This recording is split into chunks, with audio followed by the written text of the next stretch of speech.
Hello, everybody, and welcome back. All right, so yeah, we are going to do another Flower Night this year. Main reason for that is just to work on some more Twilight Sword proficiency.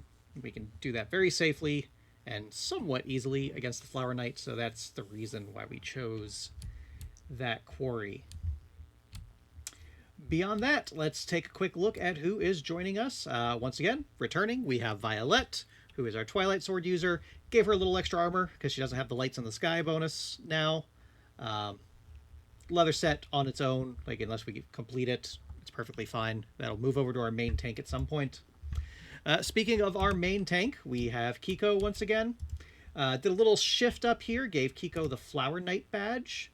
So he's going to get an extra +1 evasion. We'll get to do the whole tactics thing. Nothing else changed there. Our third combatant is, as we discussed last time around, Farley. Farley is going to be our bow user. So going to have to get a little creative with some gear here. I got to start seeing what some of my other options are. Because I had to bring the rib blade so that I could get the two blues enabled. She's not going to be using the rib blade. She's going to be using the bow. But at least with the rib blade in her gear grid, Lucky Charm is enabled, giving her the extra +1 luck. And then finally, Kumar. Again, did a little shuffling here. Moved the bandages over to Kumar so that I could get our green enabled here, which is why I had to do this little shift here because I didn't have that available anymore. Which right now doesn't really mean anything. It does enable, we have our red and a green to enable the special ability on the Greater Gax, which on a perfect hit, he'll get +4 strength for the rest of the attack. Not going to be terribly relevant right now because he's already strong enough that he's wounding the Flower Knight on a 2 anyway. But once we get back to Gorms and tougher fare, this is probably going to be the loadout for him, at least for now. I kind of just wanted to prearrange some of that stuff. That aside, I think there's nothing else of super interest happening here, so we can just kick it right off with our hunt phase. Let's see who's going first for us. It is with a 3, Farley. Should have given Farley a new model, but oh well. Forgot. Although one thing I did forget is to assign the sheets. So while we're doing that, quickly, do I have anybody with a bow? No. All right, I got to go digging in the shelf to find a good bow using model. So we'll stick with that for now. Anyway, random hunt event. The 23. Whoops. Clean water. The survivors pass a forlorn fountain in the shape of a lion's face. A stream of crystal clear water flows from its mouth. Each survivor consumes the water, gaining +1 survival and +1 courage. Any number of survivors may douse their head in the water to roll 1d10. So everybody should be maxed on survival right now. Let me take, again, not reflected on the character sheet because that's not a permanent upgrade. It's reflected on our overlays and on my little app here. Yeah, everybody's maxed on survival, but we will definitely give everybody +1 courage. That triggers bold for Kiko and bold for Kumar.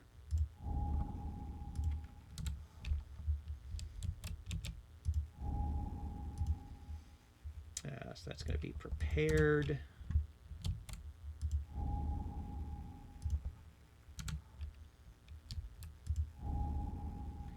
And prepared. All right. So before we continue with this, let's take care of those bold rolls.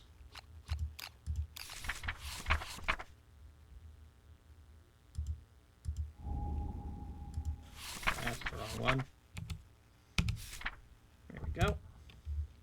So during the hunt phase, Kiko first with a 4 +1 understanding. All right, take that.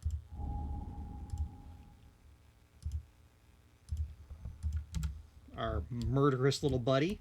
And then Kumar with a 5 also gets +1 understanding.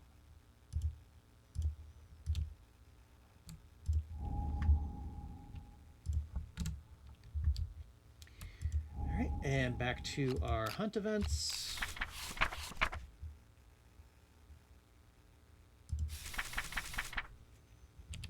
That's 23, right? Yeah. All right, so on a 1 to 2 random disorder, 3 to 5 nothing, 6 to 8 1 understanding and remove a disorder.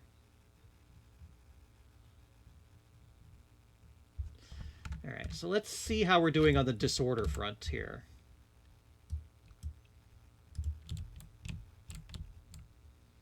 Quixotic, I don't want to lose, so we're not going to risk it there. Nothing here. Traumatized. Absent seizures. Absent seizures actually isn't too bad to keep, right? Yeah. Because Kumar, like, mammoth hunting doesn't affect Kumar. He's always going to have reach. So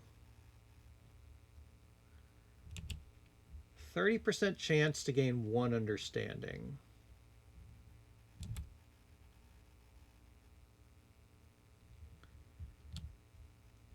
Okay, so we'll probably roll Kiko and Farley. Because I don't want to risk losing Quixotic. Absent seizures is actually pretty good to keep around. All right, so let's roll it on Kiko. See what happens.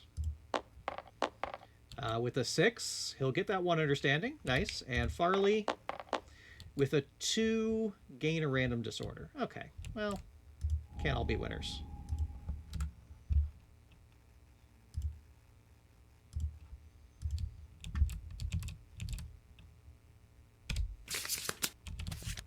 We have got Ichmophobia. Cannot depart with axes, swords, spears, daggers, scythes, or the guitars. That's fine, because she's a bow user, and the rib blade is still valid as well. So that's fine. And nobody else is going to roll on that.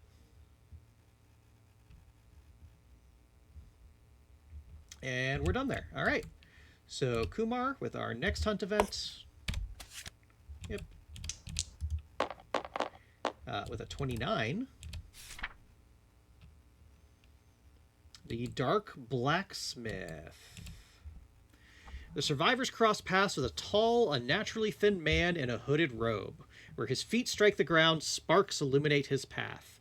Each survivor with 3+ courage may give him 1 piece of gear from their gear grid and roll on the table. If they have honorable, add +3. So let's see what the options are. I don't think we're going to... Well, we might. Let's see. Because it's going to be either Kumar or Kiko. The girls don't have enough. Archive the gear. Suffer 1 detain brain event damage. Steel shield or steel sword. All right, let's think about this.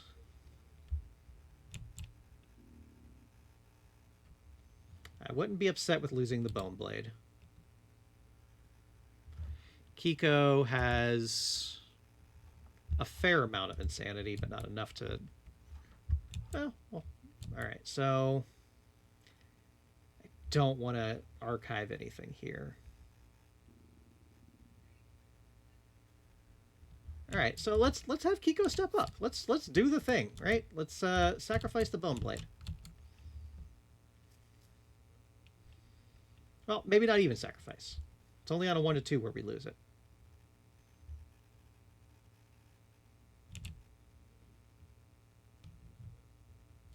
Well, all right.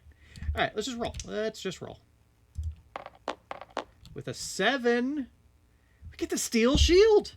The creature unhinges its jaw and eats the piece of gear. In return, it hands you a shining shield. Gain the steel shield rare card.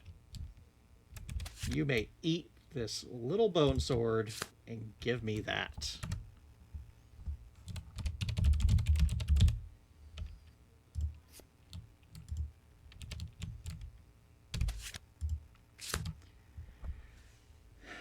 -3 movement. Okay.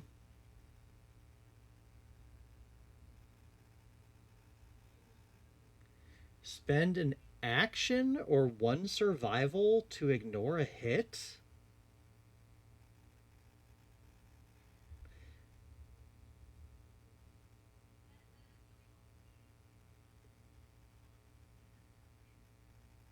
So does that mean if it's the survivor's turn, they can't spend survival to dodge, but they can do that, is how I'm reading that? Doesn't have block either. Interesting.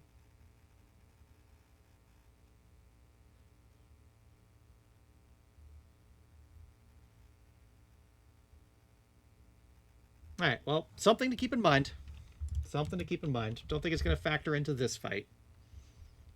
Might use it for a wound attempt. But Kiko's got enough strength that, honestly, we might be okay anyway. Still, cool thing to have. Happy to get that. All right, Violette. 71. Found Relic. Amidst the endless stone faces, the event revealer notices an unusual object on the ground. The event revealer investigates and rolls a d10. I don't believe Violette has a bonus to investigate. Nope, she does. Adds +2. Where were we? Found Relic. Settlement has records, add +6. Okay, so just add +2. So that's a 4. Useless junk litters the ground. All right, that's fine. No bad outcome. And now we get to do this thing. So the forest gate.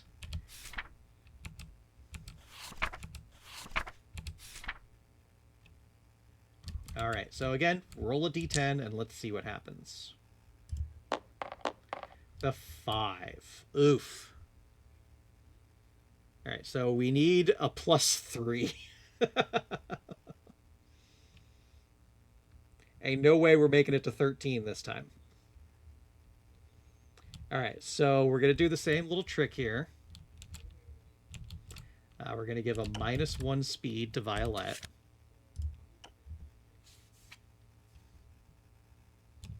And then I think we're just going to hand out 2 bleeding tokens. Might as well give 1 to Kumar because he's got a bandage.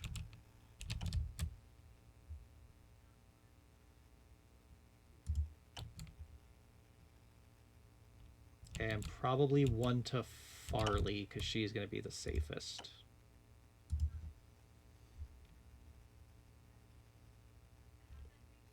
So I don't think there's anything else we want to do with that. Random disorder, archive gear. I don't think there's anybody else that can really take a -1 attribute. I always do a -1 luck because we're going to get luck tokens.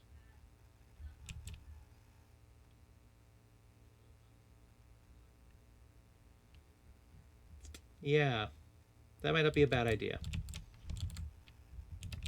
Instead of this bleed, we're going to give Kiko a -1 luck because he's not really going to be doing any damaging. Once he gets his shield proficiency hit in, he's just going to be blocking the rest of the time. All right, so that brings us up to 8, so we can at least step through the gate, and then everybody gains 1 bleed.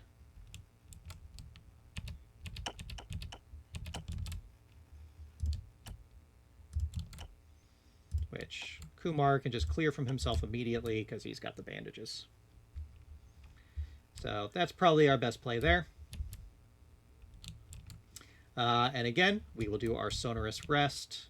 So again, we're hooked up on survival. So do we want to keep getting insane? Because we're getting pretty high in insanity here.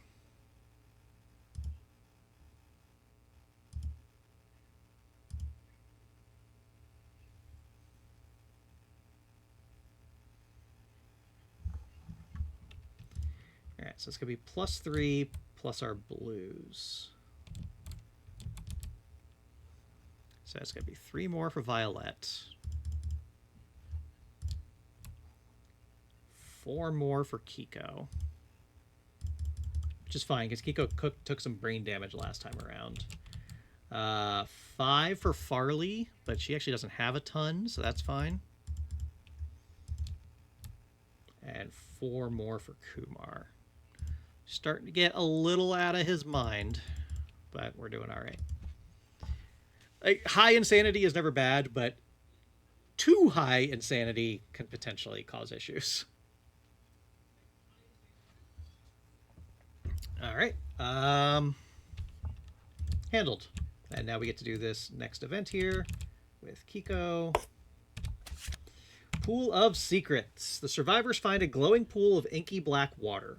A shimmering shape swims languidly in the depths. One survivor may nominate themselves to investigate. If they do, roll on the table. Okay. So it's probably going to be Kumar, because he's got... what, prepared it's called? Explore. So he gets to add his hunt XP. Or not, prepared. Yeah. That's for just straggler, right? So investigate is just +2. I mean, still, that means we cannot possibly roll the dismembered arm. It's either Kiko, Kumar, yeah, or even Violette, but we don't want to risk that. So do we maybe do it on Kiko? Because nobody has a permanent injury. Oh, while I'm thinking of it, I forgot to clear... Oh, goodness. Forgot to clear these off from last time.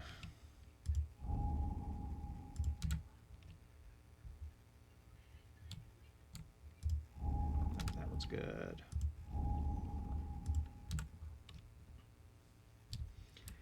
It's just the risk of gaining a random disorder that I'm trying to plan around.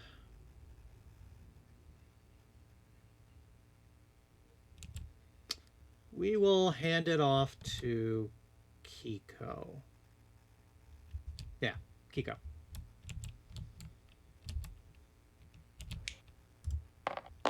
The 4, that goes up to a 6. So more insanity. More insanity.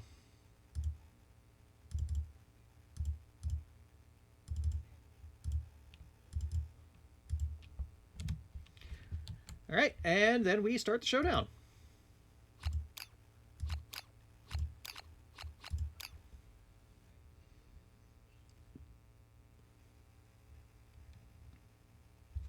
All right, we got an ore vein this time around. So again, this is going to go like here-ish. Where's the ore vein set up? At least 6 spaces from all other terrain. I believe that includes the fairy ring.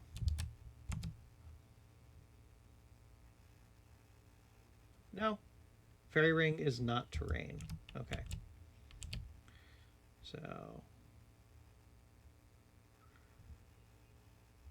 2, 3, 4, 5, 6. Maybe there. Get out of there.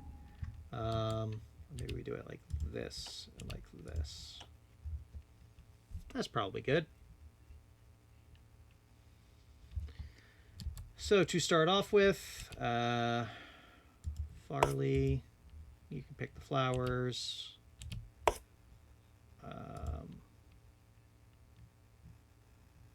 Yeah, Farley's going to spend a couple turns just gathering stuff. So Kiko. I gotta remember to do this correctly.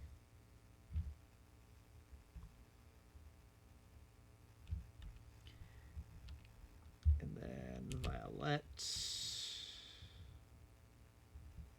here. Should be. That should be what I'm looking for.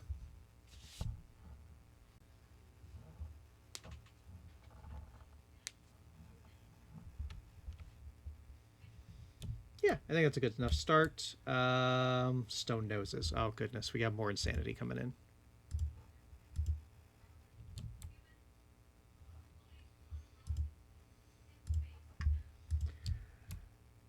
right, nothing else on arrival that I can think of. As Quixotic is on departure. Take a quick look. Nothing there. Nothing there. Nothing there. And nothing there. Okay, yeah, so I think we're good to go. Oh, the badge. That's right. So +1 evasion. That's damage. Do I not have evasion out? Are you evasion? You are evasion. Okay. So that's another evasion for Kiko. Good job, buddy. And we get to draw a tactics card. So this is the first time we get to do this. Don't get your hopes up. It's not that amazing.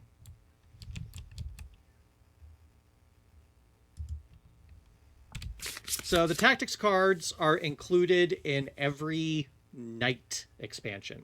So that's going to be the Flower Knight, the Lion Knight, the Dung Beetle Knight, and the Black Knight. Probably more coming in the future. I don't think any in that I could think of, but we have those 4 now. So when they're in the campaign, you have the opportunity to gain their badges, and the badges let you draw tactics cards. This campaign, the Flower Knight is the only one we're using. So, for example, if we'd had the Flower Knight, the Lion Knight, the Black Knight, right, all 3 of those together, all their cards would be in the deck. So even if you don't have, say, the Black Knight's badge, you can still get the Black Knight cards using the Flower Knight's badge. So our tactic for this battle is going to be diversion tactics. Once per attack, before hit location dice are rolled, any standing survivor who is adjacent to the monster and not being attacked may spend 1 survival to cancel a hit. That's actually really nice.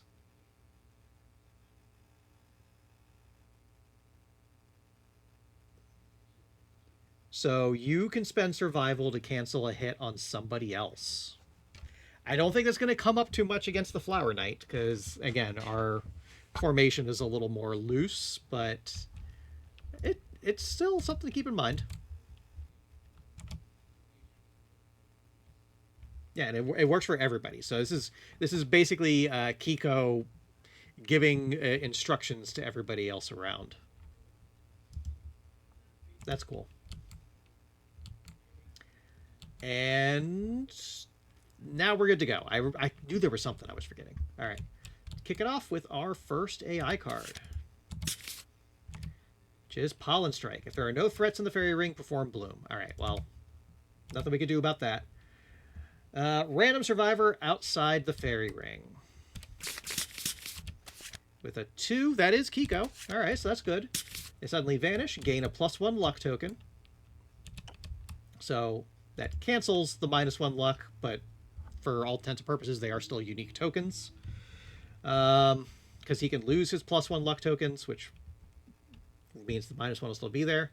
And are doomed until the end of the monster turn. Target emerges from a flower, place them standing in the closest free space inside this fairy ring. Okay, that's right there. That's more or less what we wanted. Perfect. So closest survivor now is Kiko. So move and attack.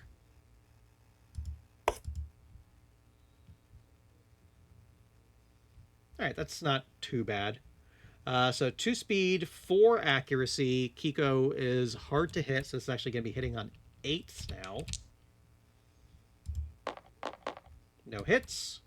If the target did not suffer any injuries, light, heavy, or severe, green dust spews from the Flower Knight, making them feel dizzy. Target gains -1 strength token. Okay.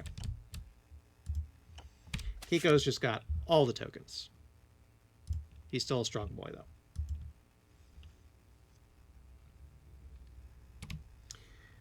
All right, for our turn, so, all right, so now how does that change the math here? So we're still hitting on a 7. That's 1, 3, so wounding on a 4 still isn't bad.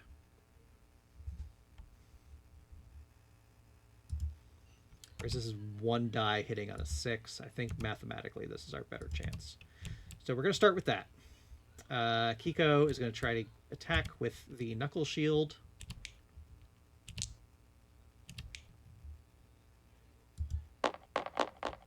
with 2 hits. We're definitely going to start with this one. So what did I say? 3. So wounding on a 4, so let's not be wounding on a 2. Perfect.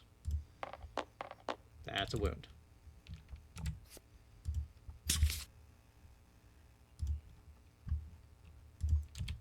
All right, and just for our record-keeping purposes, shield is checked off. And then we got this guy. So anything other than a crit fails, and he's critting on a 9 currently. Or sorry, a 10. Very close. Perform basic action targeting the attacker. All right. So blah, blah, blah, blah, blah. So 3 speed, hitting on 6s. That is 1 hit.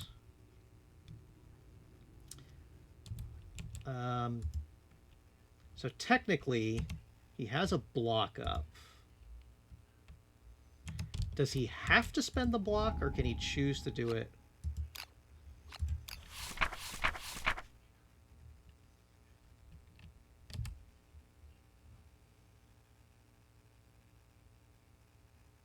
The next time you are attacked. Okay. So he has to spend the block on that one. That's fine.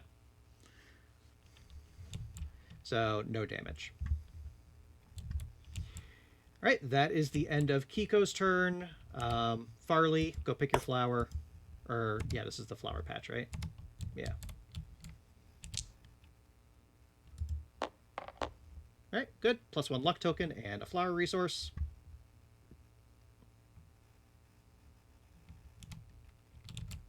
So Farley gets a little extra luck going on here.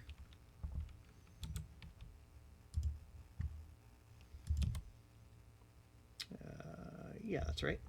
And another flower resource. We can start collecting more of these guys. We've got another lantern bloom. Good, that's a hide. It's a good one. And this is done. So let's do the thing. See if we can get Violette in. So now that she has 1 level in proficiency, she would be hitting on an 8. She'll be hitting on a 7. She does have to spend a survival due to cumbersome, because she has to dash in order to move and attack.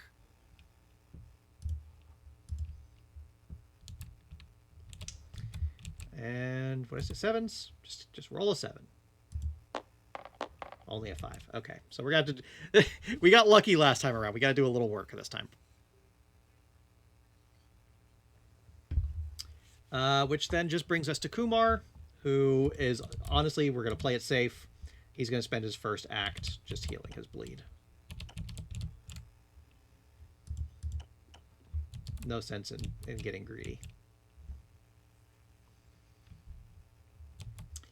And that is the end of our turn. All right. Next AI card. Oh, this is a new one. Draw AI. At the end of the survivor's turn, all survivors inside the fairy ring are knocked down. Oh. There's not really much we could do about that unless we do the bruised ego. Good news, that counts as a wound. Why did I do that? And we got to draw another AI card.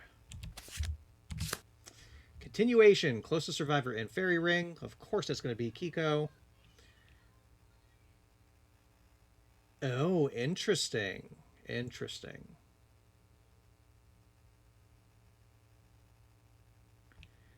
So the smart play here is to do Violette first, because it doesn't have to be a threat, just closest survivor. Violette first. So this is going to be hitting on 3s.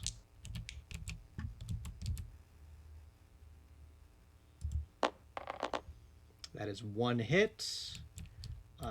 Probably going to dodge. Let's see where it hits. The body? We might actually take that one then. 2 damage to her body. We can do that.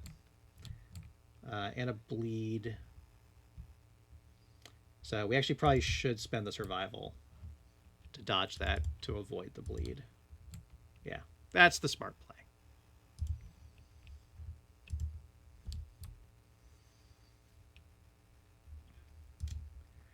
And now we can choose Kiko. So this way, at the start of her turn, Violette's in the blind spot.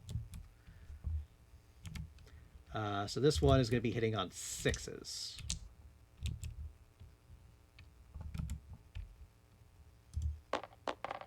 No hits. Perfect. Yeah, so we attacked Violette, perform this card again, choosing a new target, repeat until the Flower Knight attacks all possible targets. So we go again for Kiko, and then there's no other possible targets. I mean, we could have done Kiko first and then dashed Violette out of the way, but due to cumbersome on the Twilight Sword, not really worth. All right, that's the end of the turn. So we're just going to go right back to the well here with Violette. It's another miss. Okay. Farley, let's see if we can get some ore here.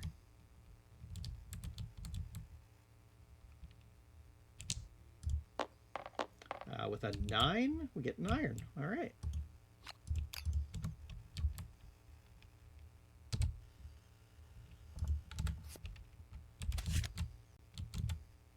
Good job, Farley. And then Kumar starts swinging, bud.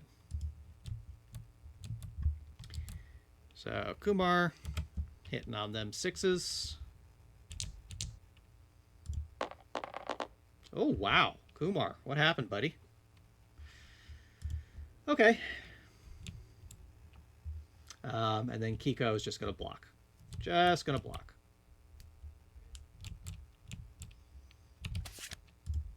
No. Oh, wait. Before we do that, this one. So everybody's knocked down.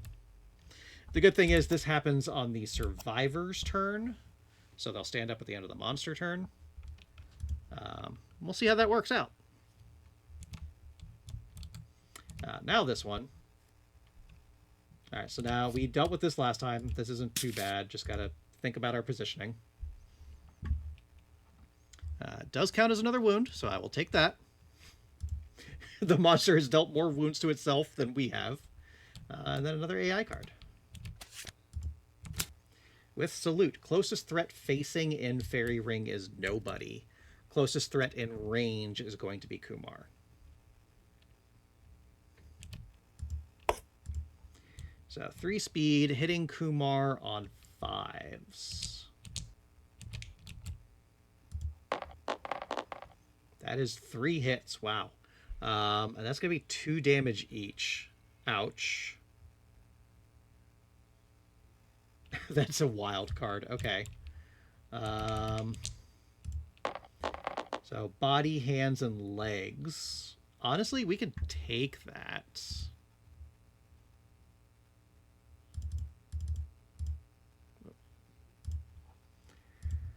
If the target did not suffer any injuries, light, heavy, or severe from this attack, the monster salutes, raising its blade and peering into the target's eyes. Target suffers 1 brain damage.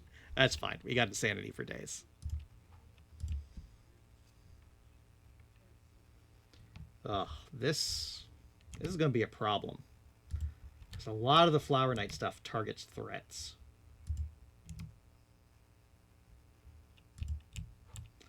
All right, well, we stand up.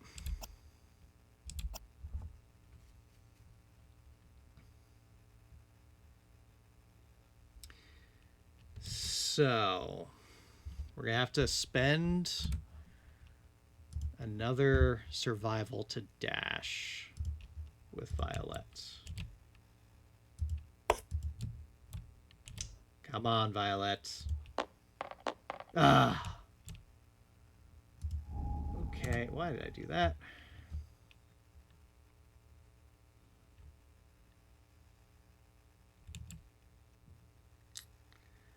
So I think we bring Farley in here. So Farley will be hitting on... Whoops. Oh no, Farley is the ranged attacker. I was getting her confused with Rhonda. Farley, stand back. Crazy girl. As a matter of fact, step back a little more. Gonna fire our Vespertine bow for the first time. Range 5. She's good there. So 3 dice, hitting on... Whoa. Hitting on 5s, because Farley has +1 accuracy.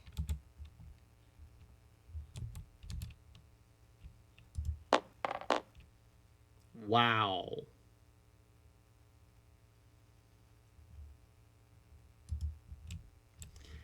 Okay. And Kumar's got to step around this way so that he's out of facing, so he doesn't have to worry about the -3 accuracy. Not that it matters. Oh boy, we are whiffing. And then with Kiko, he should probably stay here so that he's still in the fairy ring.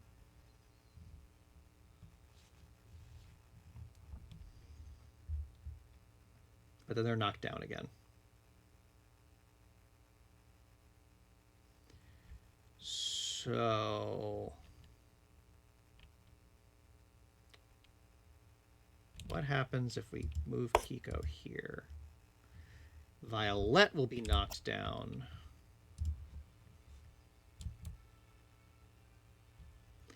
All right, let's see what happens.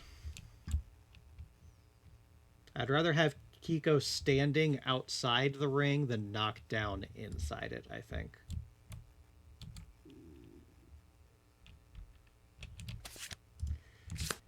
Disarm. If there are no survivors in fairy ring, bloom. Not a problem. All right, so probably should have left him in the ring. All right. So we turn this way. If the target is knocked down, they stand. Okay, well, that's something. Speed 3, accuracy 2. If the survivors' weapons are knocked out of their hands, they must spend... Okay. All right, well, that is what it is. So this will be hitting on 3s? 3s.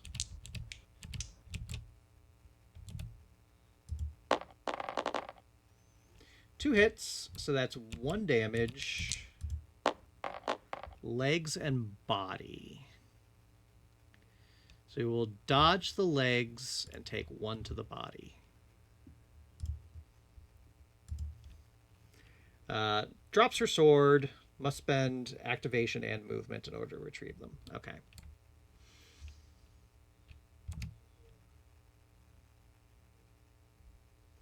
Running low on survival for Violette.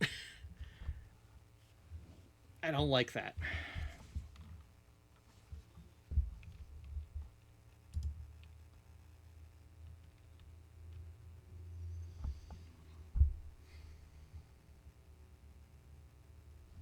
So we might as well just take the 1 to the legs.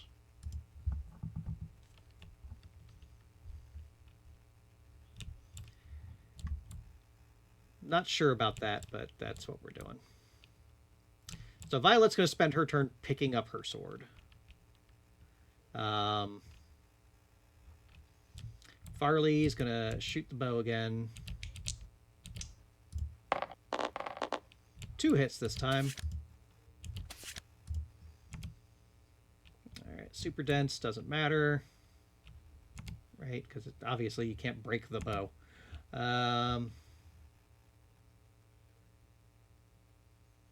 All right, so might as well do this one first. So where are we at here? 1 plus 3, 4. So wounding out of 3, critting on a 7, because deadly brings it to 9. +1 luck. +1 luck from the lucky charm. +1 luck from the token. So yeah, critting on a 7. Wounding on a 3, critting on a 7. That sounds right.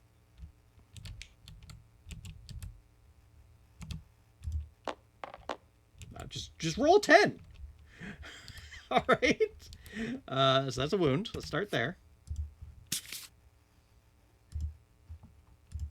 Attacker may spend 1 survival to gain +1 permanent accuracy. You bet.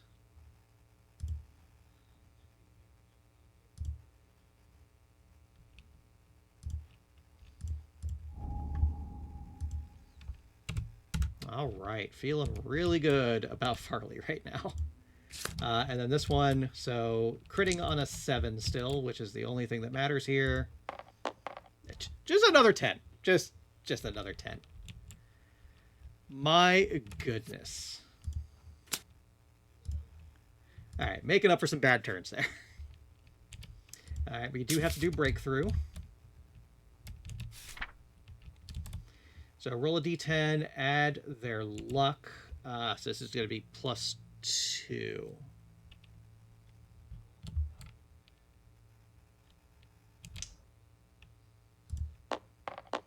Brings us to a 5. Flower Knight chirps and stumbles, its armor subtly shifting colors. Gain +1 survival and 1 luck token. So cool. So we get that survival back. And another luck token. Not bad.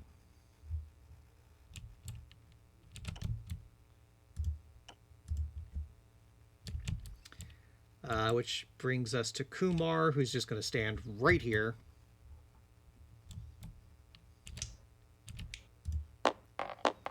There we go, Kumar. Got a hit. So Kumar is wounding on a 2, critting on a 9 currently.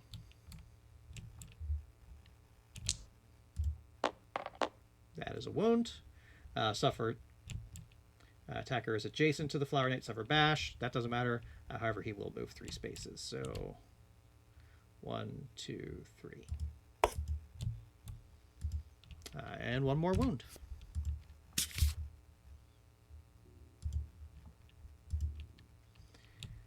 So I'm not crazy about this. I don't want Violette to keep taking attacks.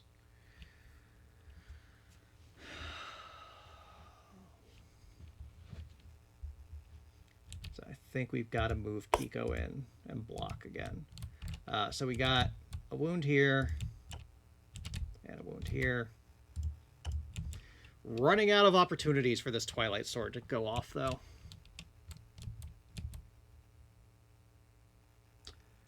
I forgot Violet had +1 accuracy. I don't think it would have mattered, because I think the highest I rolled was a 5. She would have needed a 6.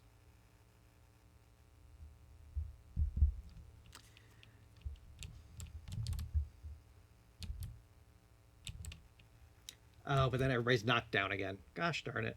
All right. I mean, it's probably still the right move. All right. Well, let's see what happens. Glissade. Closest threat facing in Fairy Ring. Closest threat in range is going to be Kumar. Good news. Wait, let's think about this. 1, 2, 3, 4. 1, 2, 3, 4. All right, so it's the same amount either way. So the better move is to put her here. 1 brain damage. That's okay. Oh, it's going to go back to the center of the board anyway, so it doesn't really matter. All right, Kumar. So this is going to be hitting on 5s. No hits. Neat. So with no hits, that means this doesn't go off.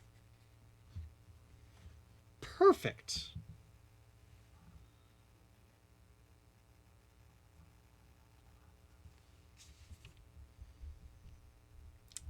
And then we will stand up. All right. Now we can start doing things.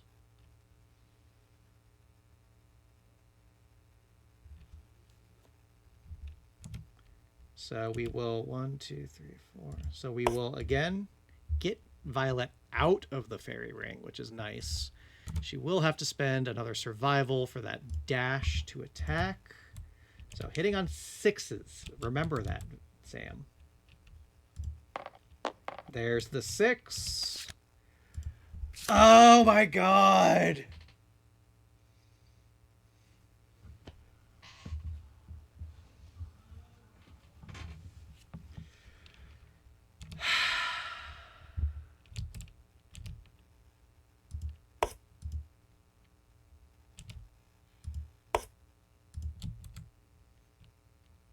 did everything. I did everything smart. I did everything right. This game just will not let you have a win.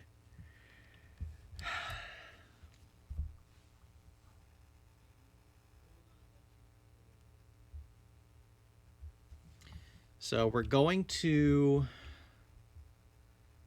spend that survival on Farley and Kumar. We'll let Kiko get sucked in. That's fine.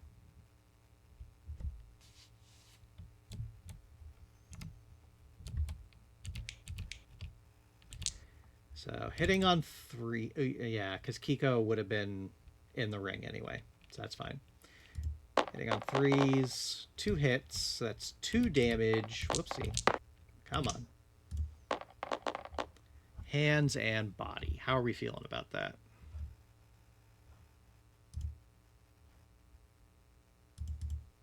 That's okay. That's okay. So she is knocked down from that.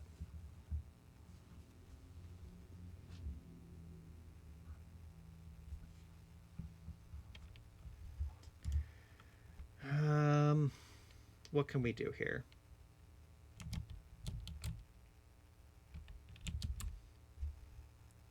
One, 2, 3, 4, 5. She's 5 movement or 6 movement? Yeah, she's the 5 movement. 1, 2, 3, 4, 5. 1, 2, 3, 4, 5. So it's going to be in facing either way. Let's at least move to the side some for future turns. So what are we hitting on here? Because we're at the -3. So she's would be hitting on 4, so she'll be hitting on 7s. That's not terrible.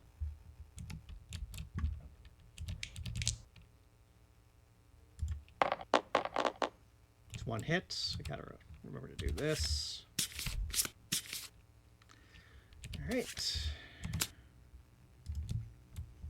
Okay, so -2 toughness means we are at 4, 3. So wounding on a 2. Critting now on a 6.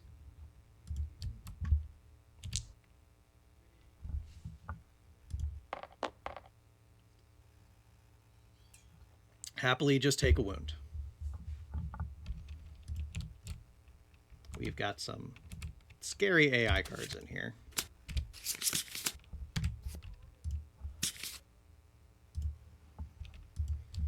And Kumar is just going to chill. Kiko is going to block.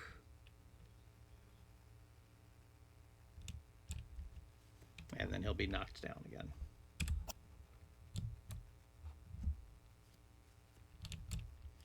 So we've got Pollen Strike. Okay, closest survivor, Kiko. So hitting on 8s, was it?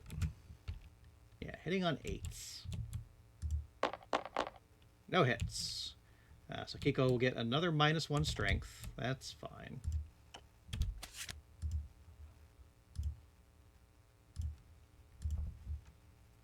And sorry, not bad. Not bad. Everybody get up. All right, Violette, this is literally your, not your last chance, but your last good chance. 1 more survival. Come on. Oh my gosh, get it together, Sam. All right, hitting on that 6.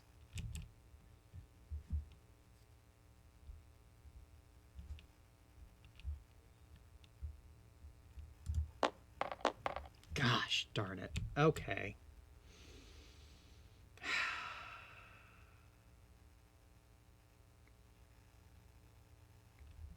So Kiko has to keep standing there because odds are we're going to get a closest survivor. Farley still can't get out of facing. Still going to be hitting on 7s. Take one more hit. All right, that's irrelevant. That's another wound.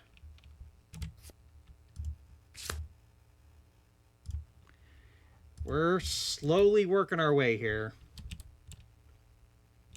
I mean, if we end up not getting the Twilight Sword, I'm not gonna pull a campaign 1 Alistair and risk losing everything for it. It just is what it is. Block. Might as well headband. Kumar's not doing anything else.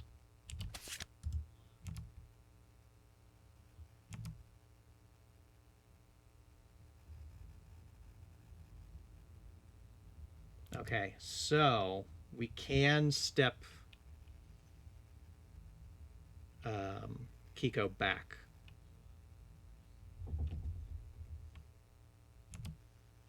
As far as attacks are concerned, that's probably the better way to do it.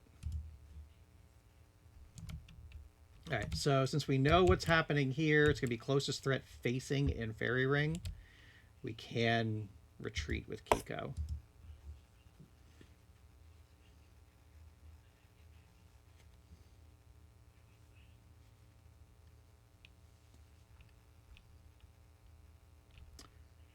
Actually, we can go all the way out of the Fairy Ring.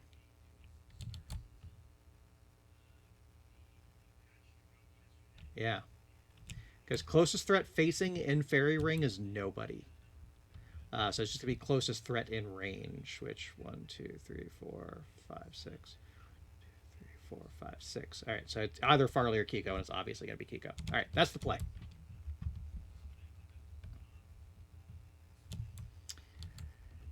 And that's our turn. So Violette will be knocked down. Kiko will remain standing, and he does have a block up. So, yep, salute. So we're going to come down here. Much better positioning. Oh, hold on. No. Otherwise, Violette's going to have a problem. So Kiko does kind of need to stay here. That's fine. Yeah, that's... So again, hitting on 6s. That is 3 hits. So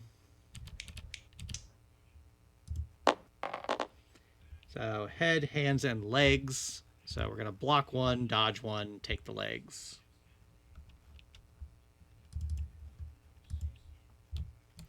Do we get the survival back? We do not.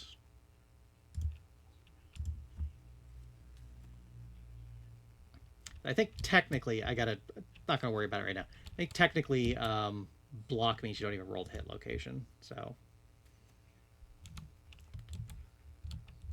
no big deal. All right, end of the monster's turn. Violet stands back up. She is thankfully still in the blind spot, so we don't need to dash, which is good because she can't. Just need that 6 again. No.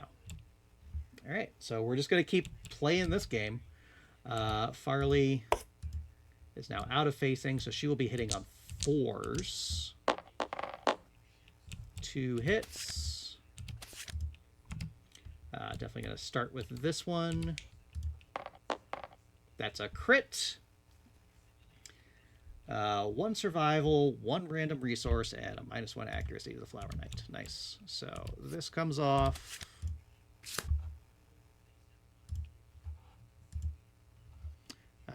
Does Farley... Yeah, Farley could take the survival. And then a Flower Knight resource.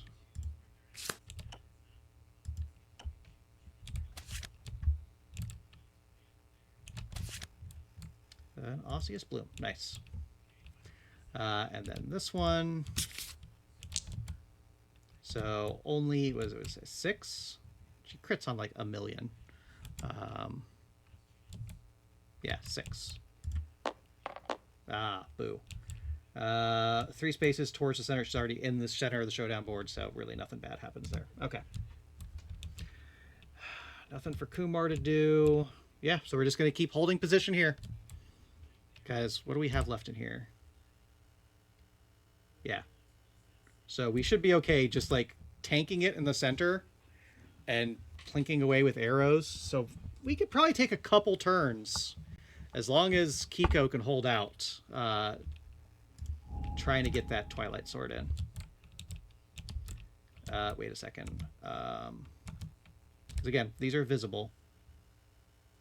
Yeah, they'll be knocked down, actually.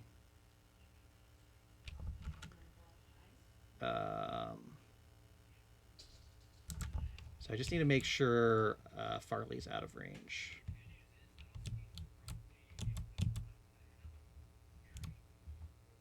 So she can stand there to shoot, but then she's going to have to step back just to be safe. 1, 2, 3, 4, 5, 6, 7. So yeah, she'll be out of range there.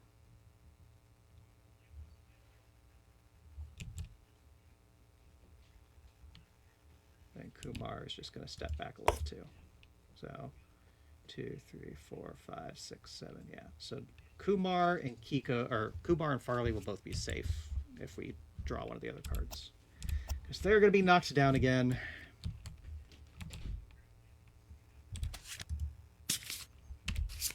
All right, and we get Salute.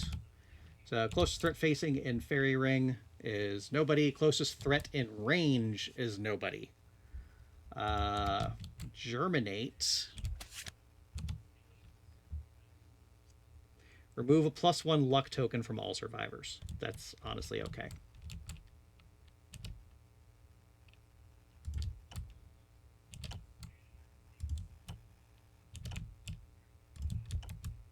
And Kumar didn't have one. So -1. -1. -1. Okay, we're good. Yeah, that's fine. Because again, closest threat facing in Fairy Ring is nobody. Closest threat in range, neither one of them is in range. That's why we did that.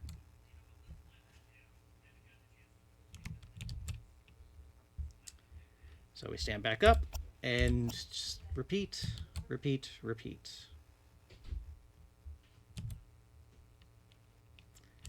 Give me that 6, Violette. I know you can do it. Okay, got the hit. Not a parry. Okay. Whew. We got there. So, yeah, just wounding on a 2.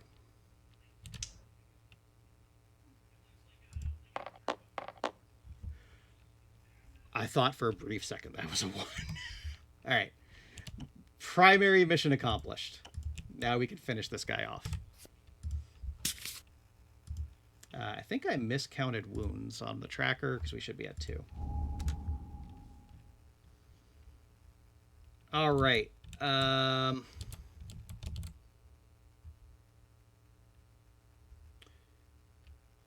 I think we still want to play it slightly safe for one more turn.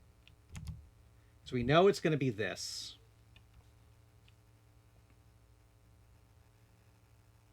Actually, okay. So for Kiko's turn, he can move here. Yeah, there we go. That's the play. We got there, folks. Which means Farley can safely move back in now. As long as she stays there. 1, 2, 3, 4, 5. Oh, that's out of range. No, she can go there. That's fine. All right. Start shooting. That is 2 hits. All right, what have we got here?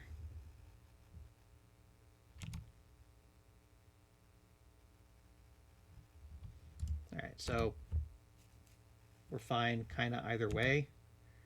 Might as well start with this one. So again, I got to do the math again because I moved around some tokens. So we're at 4. So wounding on 3. She's now critting on a 7.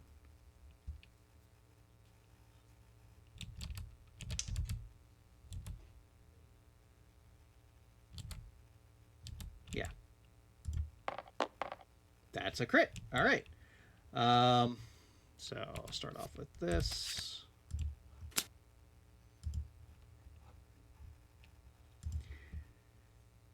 So, like, the funny thing is the crit does ignore this reaction, so we don't get the +1 courage.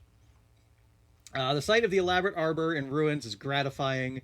The Flower Knight is if the Flower Knight is inside the fairy ring, it gains -1 toughness, and the attacker gains +1 luck and another resource. Don't have any toughness tokens out here.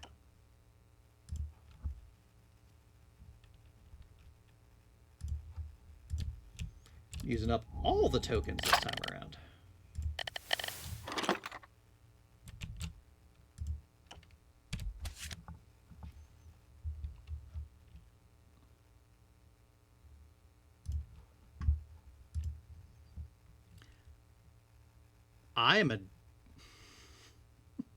I've been doing the math on the toughness wrong the whole time. I've been doing the Flower Knight at toughness 7, not 6. I don't think it's really mattered. Oh my goodness. All right. Farley could... Yep, thank you, pizza. Farley could probably just finish it off right here. So, yep. Wounding on a 2, critting now on a 6 again. That's a wound. That's not going to matter. All right. Flower Knight is defeated once again. Oof, that was... I think that actually went faster this time around, but it felt a little more stressful. I don't know. All right, let's get to it. Let's start checking some boxes. Check, check. So that's the important breakpoint here on the Twilight Sword. Ignore cumbersome. That's incredibly helpful. Still probably not going to use her too much, but yeah, we'll see. We'll see how the fights go. Gotta check here. Check here.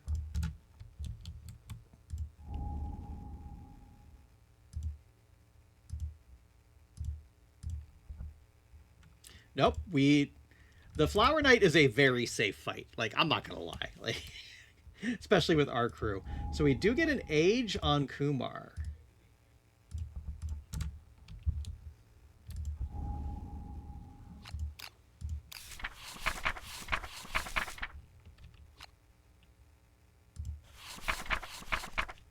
All right, so roll... Yep, roll 2d10 on improved reflexes. That is a 17. That feels pretty good. 1 random fighting art. Boo.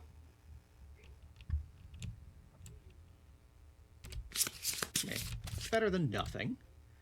Double dash. Once per act, you can spend an action to... Alright, well... Kumar, your stats are good, but you ain't got much else going for you right now, bud. All right, that's all that handled. Boop. And then we just get our 4 and 4 because nothing else applies here.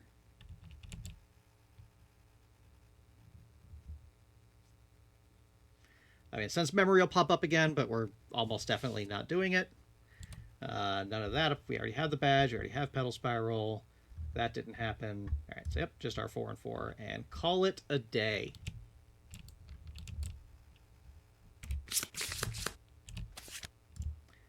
Hide, organ, hide. Another perfect hide. My goodness. Osseous, Lantern Bud. Lantern Bloom. Aw, no little happy guy. That's fine. I need resources more than I need people right now. I do need people. But, alright.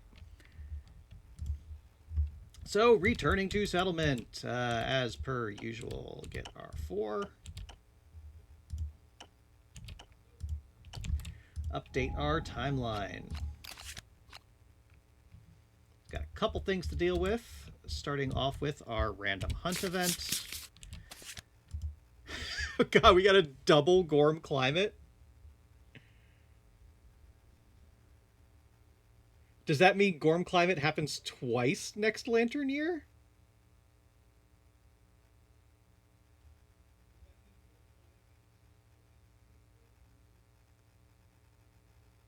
I mean, we'll figure that out offline. But for now, oh man. With an 8. So this little friend with no hunt XP gets +1 courage.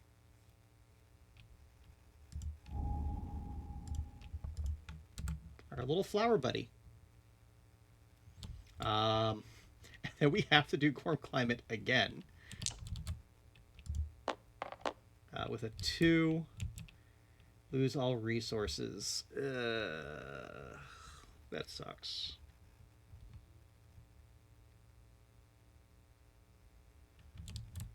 Who has a reroll? Does Jose have a reroll? He does not.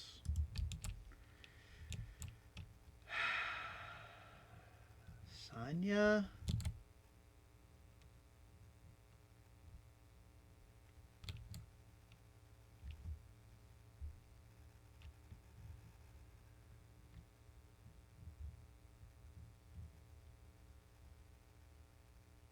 Yeah, but there's this. I'll lose what's in here, which is 2 love juices and a perfect hide, which sucks. We just got another perfect hide, which we're probably going to use this Lantern Year anyway. It's probably not worth holding on to all that stuff. We're just going to do it.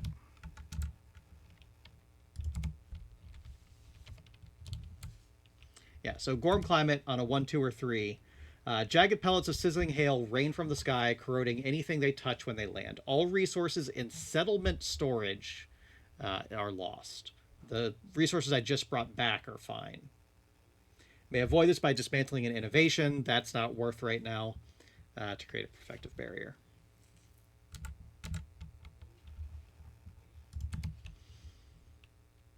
That is unfortunate. So it's one of those things where I'm going to look up offline, because do we do Gorm Climate? Gorm Climate? I don't know.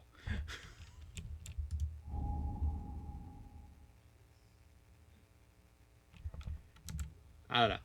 I'm gonna figure that out offline. Not a problem right now. And then we do get to do Phoenix Feather. I have to. Like, I don't have a choice. That's the way Gorm Climate works. Now, so when the Gorm is in your campaign, like as part of the story event that adds the Gorm, you add Gorm Climate every year. And then every time you draw Gorm Climate, which you do every year, you add it to the next year. There's a way to get rid of it. We just don't have the right combination of abilities yet. But now we have to do our Phoenix Feather.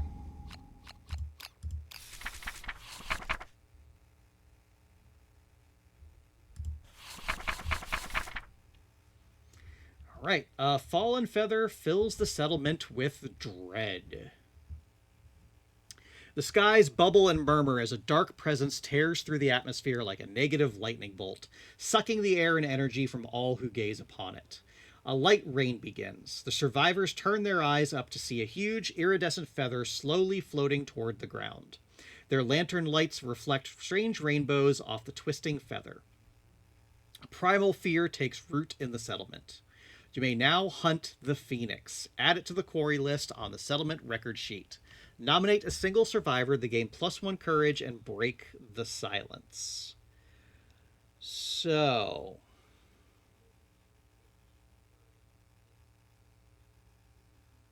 I don't think we want to give this to a good survivor.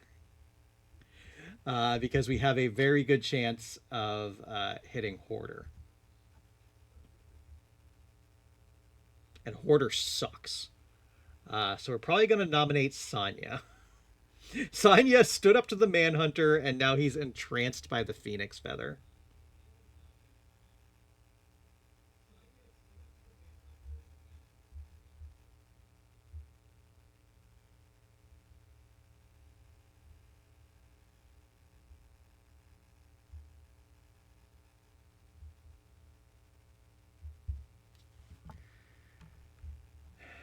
All right.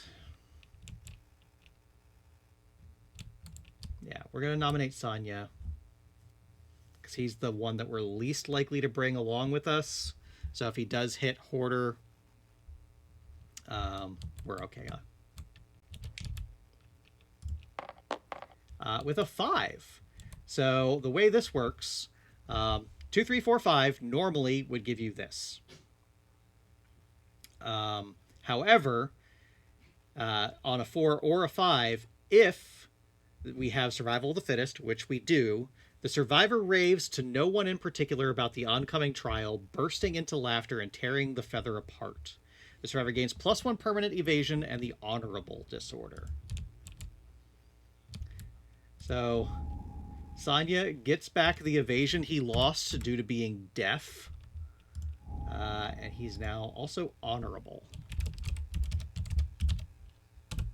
Which means you cannot attack a monster from its blind spot or if it's knocked down. So still not somebody you really want to bring out too much. It's better than Hoarder, but not by a ton.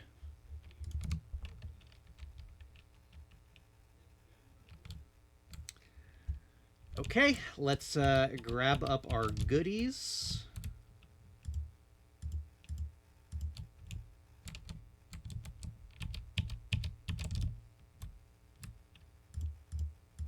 We had a pretty good haul this year.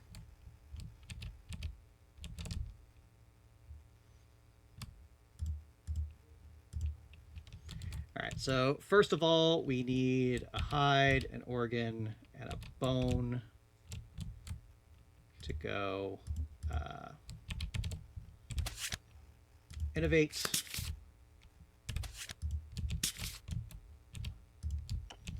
We really, really need a good hit this year.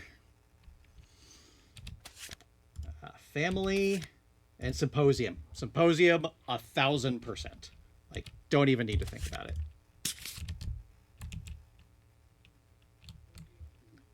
Let's pop that there. So survival limit +1, already great. And now when we innovate, we get to draw 4 cards instead of 2. We do have to add some stuff to the deck.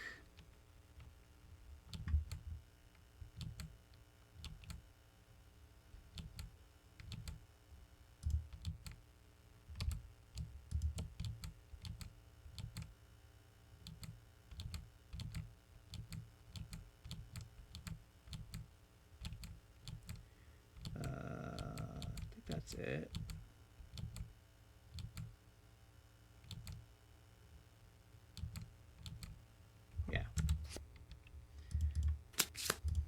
So, all right. I'm feeling really good now. Oof. I was getting worried. All right. As for anything else, so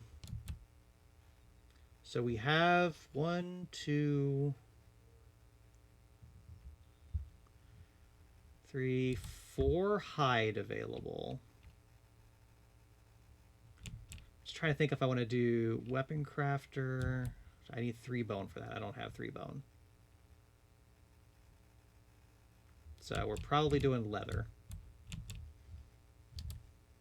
I do have a scrap for the lantern bud, so that's our leather mask.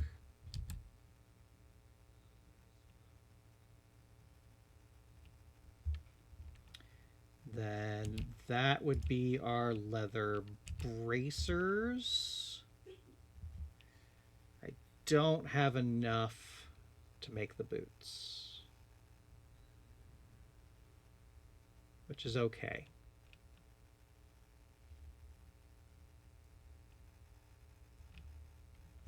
What else can we do? Got a couple of bones here. Again, not enough to do anything super useful. What can we make here? Could make a whip. Okay, we should start making some stuff here. And that actually, nah. I mean, it gives us some flexibility. Don't really want to make the rawhide whip because we have the hunter whip up here. So yeah. I think the play is pickaxe or sickle. Pickaxe or sickle. I'm trying to think.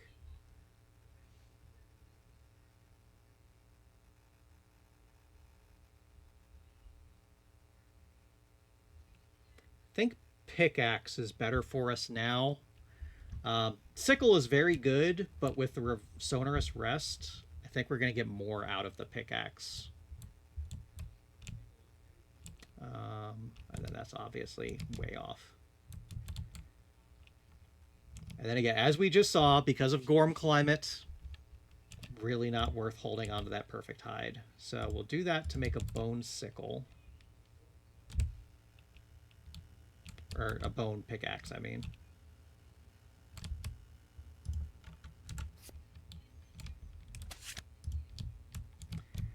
Which leaves us with a bone, which probably just... Oh, we have to use it because it's perishable. So maybe now is just the time to make that Vespertine arrow. There's nothing else to do with one bone.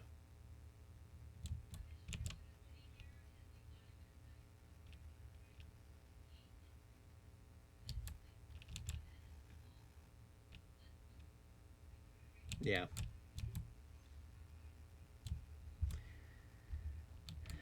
So I think that's what we'll do with a Vespertine arrow. Don't think we'll use it anytime soon, but again, like, there's literally nothing else we could do with this right now, and we can't put it in storage, so that's probably the play. So for endeavors, we have to use one endeavor to make the leather, so that's fine. So what am I at here? I said I made a mask and a bracers.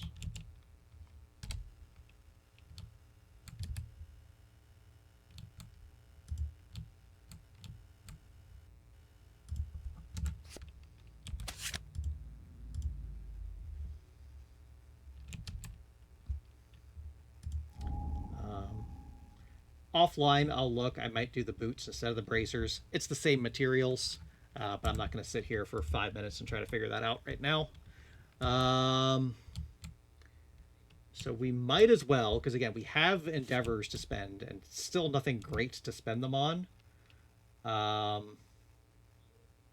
we can't do that. We have the iron already. What else have we got up here? Again, nothing... Symposium didn't add anything on the endeavor front.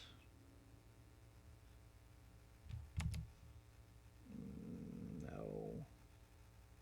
Not helpful.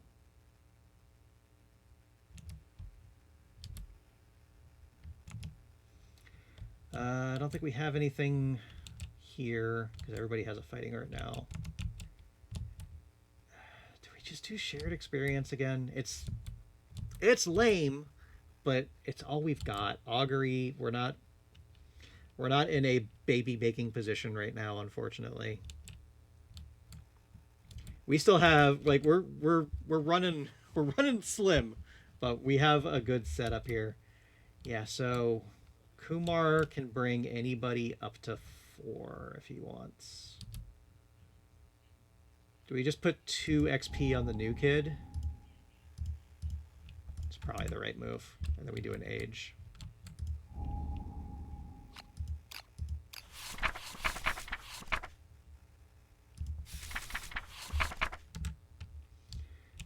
Because there's no limit on that, right? Yeah, we can just do shared experience twice on the new kid.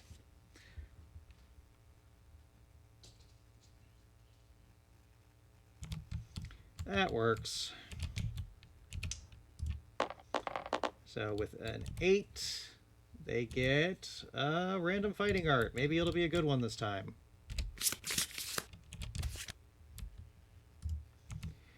Lure epilepsy. Not good. Not good. New kid. I'm not a big fan of yours right now. All right, so that's that. So we now have the Phoenix available. I don't think we're ready for the Phoenix. Still need Surge. Like, Surge is kind of the gatekeeper to start doing level 2s, and a level 1 Phoenix is about equivalent to a level 2 Gorm or Flower Knight. I'm pretty sure we're not at 15 yet. That would be crazy. Got 4, 5, 6, 7, 8, 9, 10. Yeah, we're only at 11.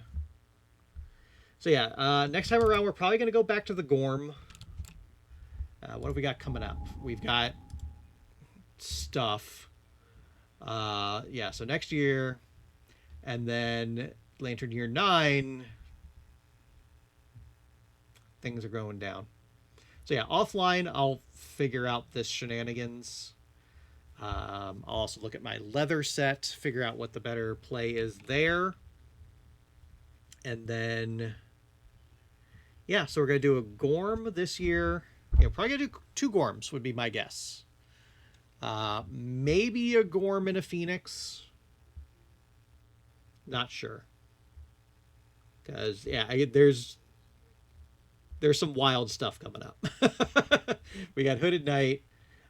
We got Challenger at the Gates. We got level 2 Manhunter. We have another Murder lined up, which is bad. So that's going to target Kumar. So we got to start planning around that. Because it's always going to be the person with the most hunt XP. So I get 1, 2, 3. So it's possible. The goal is Kumar is going to get Axe Mastery and then get murdered by Kiko. That's probably what's going to happen. But that's a ways off. So yeah, that's going to wrap us here for this episode. So as a reminder for everybody, if you're here live, you can go check us out on YouTube to get all of the VODs. For the YouTube folks, check the description below where you can get a link to the Twitch channel where we are live just about every Friday. With regards to that, not 100% sure what's going to happen for the next couple weeks. So next Friday, my wife is going to be out of town. So I've got to, do the stuff like feed myself, take care of the pets. Thank you for being here, Lantis. I appreciate you so much. So probably going to be able to stream next week. Maybe it'll be a short stream. I don't know. We'll figure it out. The week after that is Halloween. Halloween is kind of an appropriate time to stream this game. But on the other hand, there's going to be a lot of noise outside, and the dog's probably doesn't like people walking past the apartment. So we're going to kind of play it by ear, see how things go. So for the next 2 weeks, please stay tuned. You can find me on Blue Sky for notifications, whether I'm going to be live or not. I'll announce it there. Otherwise, if you have your Twitch notifications on, you'll know if I do go live. So yeah, next 2 weeks are maybes. We'll figure that out from there. But after that, we should be good for a bit, at least until like Thanksgiving time. And then one last thing to the YouTube crowd. Please let me know how you feel about splitting up the uploads. Just gonna keep trying a couple different things, see what works best for all of our viewers out there, because I want to make this as simple as possible. Not as simple, it's a YouTube video. You click on it, you watch it. but as easy as possible, and probably getting 2 hour to hour and a half long videos throughout the week is better than getting 3-ish hours all dumped on you at once. That's my thinking. But let me know what you think. Definitely open to suggestions. So with all that said, we are absolutely done here. So thank you everybody very much for tuning in. I appreciate you all, and I'll see you whenever I'm live again. So next week, week after that, we'll find out. Good night.